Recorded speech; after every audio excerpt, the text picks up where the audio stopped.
Hello friends, welcome to Krishna tutorial. Friends, आज के video में हम डिस्कस करने वाले कुछ बहुत ही इंपॉर्टेंट टॉपिक्स जिनके ऊपर सबसे ज़्यादा क्वेश्चन पूछे जाते हैं from chapter circle of 10th class Maharashtra board. Friends, in topics को हम डिस्कस करने वाले दो पार्ट्स में, जिसमें से एक पार्ट हम ऑलरेडी डिस्कस कर चुके हैं, जिसे आप ऊपर आई बटन पर क्लिक करके चेकआउट कर सकते हैं। ठीक है फ्रेंड्स, तो फ्रेंड्स आज हम डिस्कस करने वाले हैं सेकंड पार्ट। इस पार्ट में हम डिस्कस करेंगे साइक्लिक क्वाड्रिलैटरल और साइक्लिक क्वाड्रिलैटरल थ्योरम के बारे में, जो इस साल इस चैप्टर का सबसे हॉट टॉपिक है, जिसे आप एक्सपेक्ट कर सकते हैं आपके एग्जाम में। तो चलिए स्टार्ट करते हैं सबसे पहले साइक्लिक क्वाड्रिलैटरल से। तो फ्रेंड देखिए, यहाँ पे हमने डेफिनेशन लिख के रखा है। What is cyclic quadrilateral? If all vertices of a quadrilateral lie on the same circle then it is called a cyclic quadrilateral. तो क्या है यहाँ पे साइक्लिक क्वाड्रिलैटरल?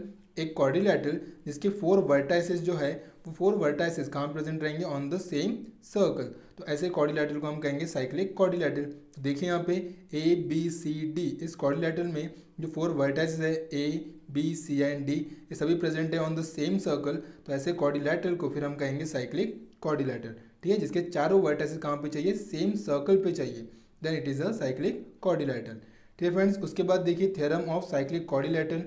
फ्रेंड्स, ये थ्योरम बहुत ज़्यादा इंपॉर्टेंट है और इस साल आप इसे बिल्कुल भी मिस मत करना, ये श्योर आ सकता है आपको एग्जाम में।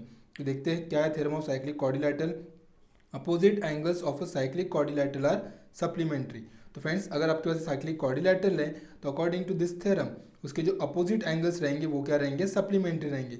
मतलब जैसे देखिए इस फिगर में angle A and angle C are opposite angles, तो angle A plus angle C ये रहेंगे 180 डिग्री, दैट इज सप्लीमेंट्री।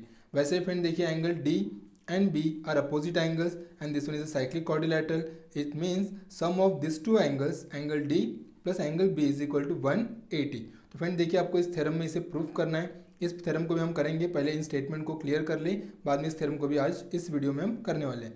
ठीक है, उसके बाद देखिए नेक्स्ट है converse of cyclic quadrilateral theorem. तो यहाँ पे आपको दिया है if a pair of opposite angles of a quadrilateral is supplementary then the quadrilateral is cyclic. तो friends, according to converse of cyclic quadrilateral theorem, अगर आपके पास एक क्वाड्रिलैटरल है और उस क्वाड्रिलैटरल में अपोजिट एंगल्स का सम अगर ये क्या है 180, अपोजिट एंगल जैसे angle A plus angle C, वैसे angle D plus angle B, तो अपोजिट एंगल्स का सम अगर 180 है तो इसका मतलब ये कि वो हो गए सप्लीमेंट्री, और इसका मतलब ये होगा कि क्वाड्रिलैटरल क्या रहेगा? Cyclic quadrilateral. ठीक है फ्रेंड, तो देखिए इसका उल्टा है। यहाँ पे था कि opposite angles of a cyclic quadrilateral are supplementary. तो अगर क्वाड्रिलैटरल है तो आपको प्रूफ करना है कि अपोजिट एंगल्स आर सप्लीमेंट्री, और यहाँ पे आपको दिया है कि अगर एक क्वाड्रिलैटरल में अपोजिट एंगल सप्लीमेंट्री है तो आपको प्रूफ करना है क्वाड्रिलैटरल इज साइक्लिक।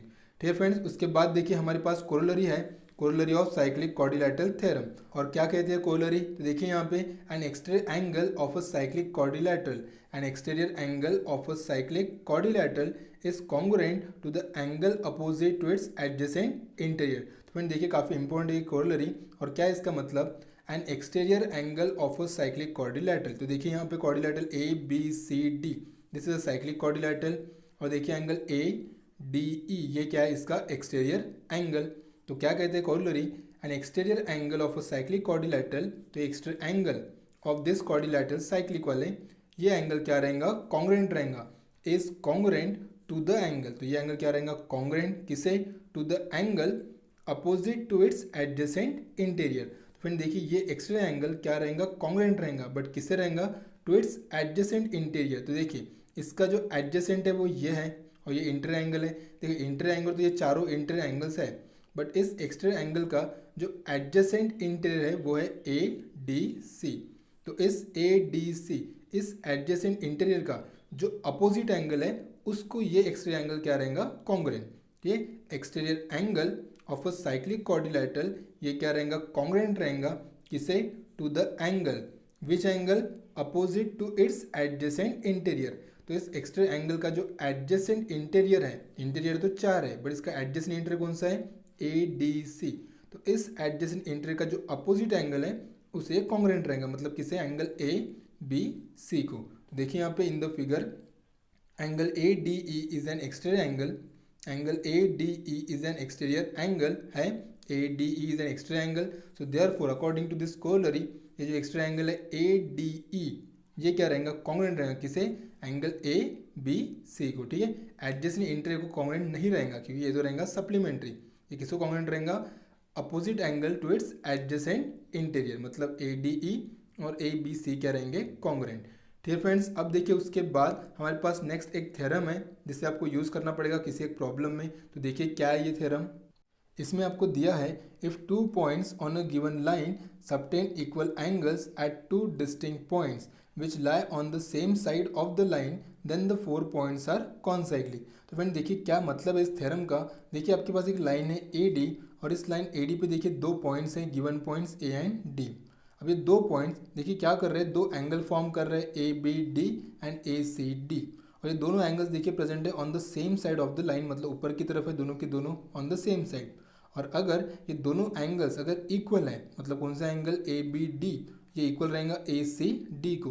तो अगर ये दोनों एंगल्स इक्वल है इसका मतलब ये होगा कि चारों पॉइंट्स ABC एंड D ये रहेंगे कॉन्साइक्लिक। इसका मतलब ये चारों पॉइंट्स कहाँ पे प्रेजेंट रहेंगे, ऑन द सेम सर्कल। ठीक है फ्रेंड, तो देखिए हमने लिखा है यहाँ पे here angle ABD is equal to angle ACD। देखिए angle ABD and angle ACD ये आपको इक्वल दिए गिवन। तो अगर ये दोनों इक्वल है तो बाय द थ्योरम क्या होगा, according to this theorem this 4 points will be concyclic. ठीक है फ्रेंड, तो देखिए ये था वो थ्योरम और इसकी ये स्टेटमेंट कि अगर आपके पास एक लाइन है और उस लाइन के ऊपर दो पॉइंट्स है और वो दो पॉइंट्स अगर लाइन के सेम साइड पे दो एंगल्स फॉर्म कर रहे हैं और वो दोनों एंगल्स अगर इक्वल है तो इसका मतलब ये चारों पॉइंट्स क्या रहेंगे, ऑन द सर्कल, मतलब ये चारों पॉइंट्स रहेंगे कॉन्साइक्लिक। ठीक है फ्रेंड्स, तो अब हम पढ़ेंगे इस चैप्टर का सबसे इंपॉर्टेंट थ्योरम जो है थ्योरम ऑफ साइक्लिक क्वाड्रिलेटरल। ठीक है, तो चलिए स्टार्ट करते हैं उस थ्योरम को। तो फ्रेंड्स देखिए यह है वो थ्योरम ऑफ साइक्लिक क्वाड्रिलेटरल। और ये थ्योरम देखिए आपको टेक्स्ट बुक में एक्टिविटी बेस्ड दिया है, इसलिए हम डायरेक्ट यहाँ पे टेक्स्ट बुक में इसे सॉल्व कर रहे हैं। ठीक है, तो देखिए थ्योरम की स्टेटमेंट है opposite angles of a cyclic quadrilateral are supplementary. तो आपको क्या दिया है, आपको दिया है एक साइक्लिक क्वाड्रिलेटरल और आपको क्या प्रूफ करना है कि अपोजिट एंगल्स आर सप्लीमेंट्री। तो क्या लिखेंगे आप गिवन में लिखेंगे क्वाड्रिलेटरल, कौन सा क्वाड्रिलेटरल है, ABCD इज साइक्लिक। तो यहाँ पे क्या आएगा, quadrilateral ABCD is cyclic. To prove, क्या प्रूव करना है आपको, अपोजिट एंगल्स आर सप्लीमेंट्री। तो अपोजिट एंगल्स देखिए कौन से, angle B plus D is equal to यहाँ पे रहेगा 180 डिग्री। देन दूसरी पेयर कौन सी है, एंगल A प्लस C। देखिए अपोजिट एंगल्स तो ये कितना रहेगा 180। तो C तो ऑलरेडी लिखा है तो यहाँ पे आप क्या लिखेंगे फिर, angle A plus C is equal to 180। ठीक है फ्रेंड्स, अब देखिए यहाँ पे प्रूफ स्टार्ट हो रहा है। तो सबसे पहले यहाँ पे लिखा है arc ABC is intercepted by the inscribed angle ADC। तो देखिए एंगल ADC कहाँ पे, इंस्क्राइब्ड एंगल ADC देखिए इंस्क्राइब्ड एंगल है, वर्टेक्स कहाँ पे, ऑन द सर्कल, और दो साइड्स देखिए ये इंटरसेक्ट हो रहे circle quad A and C। तो डेफिनेटली ये हो गया इंस्क्राइब्ड एंगल। और ये इंस्क्राइब्ड एंगल है तो किस आर्क में ये इंटरसेप्ट हुआ है, तो देखिए कौन सा आर्क है, ABC, ये आर्क है इंटरसेप्टेड आर्क। ठीक है, और इंस्क्राइब्ड आर्क कौन सा है, वो है ADC। तो हमें इंस्क्राइब्ड आर्क की ज़रूरत नहीं है, आपको चाहिए इंटरसेप्टेड आर्क। तो देखिए angle ADC is an inscribed angle और इस एंगल के अंदर देखिए ये आर्क आएगा तो इसे हम कहेंगे इंटरसेप्टेड आर्क। तो हम पढ़ चुके इंस्क्राइब्ड एंगल थ्योरम। तो अकॉर्डिंग टू थ्योरम क्या होगा, ये जो एंगल रहेगा ADC ये एंगल रहेगा हाफ किसके, इंटरसेप्टेड आर्क ABC के। तो देखिए यहाँ पे लिखा है angle ADC is equal to half, क्या रहेगा ये, हाफ किसका, इंटरसेप्टेड आर्क का। तो यहाँ पे क्या रहेगा फिर, मेजर ऑफ आर्क ABC। तो आएगा major of arc ABC which is a intercepted arc. ठीक है, सिमिलरली देखिए यहाँ पे dash is an inscribed angle, एक इंस्क्राइब्ड एंगल है, इट इंटरसेप्ट्स आर्क ADC। तो देखिए इंटरसेप्टेड आर्क ADC का है ADC, तो ये हो गया इंटरसेप्टेड आर्क। तो उसके लिए फ्रेंड्स देखिए इंस्क्राइब्ड एंगल कौन सा रहेगा, ABC। देखिए ये रहेगा इंस्क्राइब्ड एंगल, ठीक है, ये रहेगा ABC इंस्क्राइब्ड एंगल, और इस एंगल के देखिए अंदर ये रहेगा arc which is a intercepted arc. ठीक है, तो ऐसा रहेगा आपका एंगल, ये कुछ इस तरह, ठीक है, ऐसा है एंगल, और ये रहेगा इंटरसेप्टेड आर्क ADC। तो आपको देखिए आर्क दिया है ADC इंटरसेप्ट, तो एंगल कौन सा रहेगा ABC। ठीक है, चलिए अब इसे आगे कंटिन्यू करते हैं। तो फ्रेंड्स देखिए यहाँ पे ये है remaining part of this theorem. तो देखिए अब इस डायग्राम को हम यहाँ पे यूज़ करेंगे। तो क्या लिखा है यहाँ पे, therefore dash is equal to half of major of arc ADC। तो आपको पता है इंस्क्राइब्ड एंगल कौन सा था, ADC इंटरसेप्टेड आर्क है ADC। देखिए ये इंटरसेप्टेड आर्क, तो अगर ये इंटरसेप्टेड आर्क है तो इसका इंसाइड एंगल कौन रहेगा, ए बी सी रहेगा। देखिए ये है एंगल ए बी सी और इसके अंदर आएगा देखिए इंटरसेप्टेड आर्क, तो ये एंगल ए बी सी रहेगा half of the intercepted arc A D C. तो यहाँ पे आप क्या लिखेंगे, यहाँ पे लिखेंगे major of angle A B C.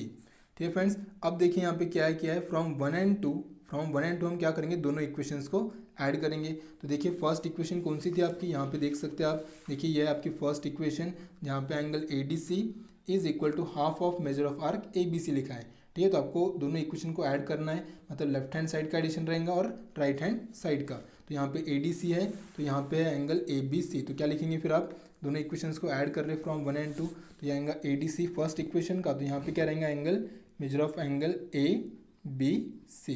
ठीक है, फिर देखिए राइट हैंड साइड का एडिशन, तो यहाँ पे measure of arc A D C, और देखिए फर्स्ट इक्वेशन में राइट हैंड साइड में कौन सा आर्क था, यहाँ पे आर्क है ए बी सी। देखिए half of major of arc A B C, तो देखिए यहाँ पे आएगा half of major of arc A B C. तो हाफ तो ऑलरेडी लिखा है तो हम लिखेंगे major of arc A B C, तो आएगा major of arc A B C. ठीक है, ये है ए बी सी। अब फ्रेंड्स नेक्स्ट स्टेप में क्या किया है, देखिए यहाँ पे हाफ दोनों में से कॉमन निकला है यहाँ पे, तो यहाँ से और यहाँ से हाफ कॉमन निकला, तो यहाँ पे बचेगा सिर्फ measure of arc A B C, measure of arc A B C. ठीक है, अब आपको पता है देखिए measure of arc A B C और ए डी सी, तो देखिए इस फिगर में यहाँ पे देखिए यह है आर्क ए बी सी यहाँ से यहाँ तक, और ए डी सी देखिए यहाँ से यहाँ तक ये पूरा आएगा, तो ये रहेगा ए बी सी कुछ इस तरह, और ये ए डी सी देखिए, तो ये पूरा सर्कल फॉर्म हो रहा है जो कितना रहता है 360। तो देखिए इन दो आर्क का सम टोटल आपको दिया है 360। रीजन आपको बताया यहाँ पे arc A B C and arc A D C constitute a complete circle. ठीक है, अब यहाँ पे से आप कैंसिल करेंगे तो ये आएगा 180 डिग्री, तो आपको मिला यहाँ पे 180 डिग्री। ठीक है, तो देखिए यहाँ पे क्या मिला आपको, angle D plus angle B, angle D plus angle B. तो देखिए यहाँ पे फिगर में angle D plus angle B, ये आपको मिला है टोटल कितना 180। ए डी सी ए बी सी मतलब डी और बी ये मिला है 180। तो सिमिलरली आप ऐसे प्रूव कर सकते हैं एंगल ए और एंगल सी को, कि angle A plus angle C कितना रहेगा यहाँ पे 180 डिग्री। ठीक है फ्रेंड, तो देखिए कुछ इस तरह आपको इस थ्योरम को प्रूफ करना है, बहुत ही सिंपल है, जस्ट यहाँ पे आपको अप्लाई करता आना चाहिए इंस्क्राइब्ड एंगल थ्योरम।